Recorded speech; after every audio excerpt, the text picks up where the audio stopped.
Je remercie tous les collègues qui ont accepté, je crois, d'assez bonne grâce cette idée que dans ce débat, il n'était pas certain que les lignes de fracture dans les points de vue passent par les groupes politiques.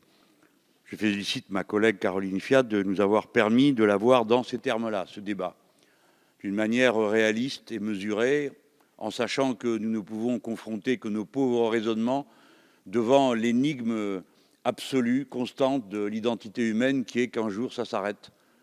Et que c'est face à cette détermination que se présentent tous les principes philosophiques dont nous nous réclamons les uns et les autres. Pas davantage, monsieur.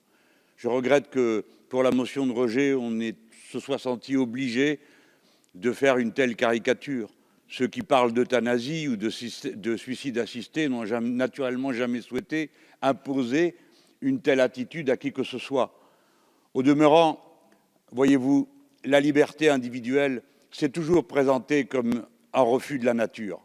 De même, quand on a refusé aux femmes le droit de disposer de leur corps, on arguait soit de la nature, soit du fait que leurs enfants appartenaient aussi éventuellement à leurs époux ou à leur famille ou à tout ce qu'on voudra, jusqu'au moment où ce qui s'est imposé, c'est qu'en définitive, elles s'appartenaient à elles-mêmes.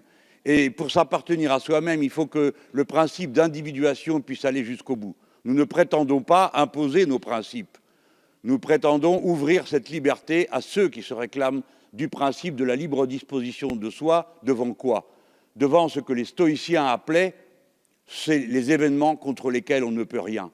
La dignité humaine, c'est que lorsqu'on ne peut plus rien contre quelque chose, vous êtes libre parce que vous pouvez y mettre un terme par votre mort. Alors oui, nous réclamons le droit au suicide assisté et oui, nous réclamons l'euthanasie. Je finis par Spinoza.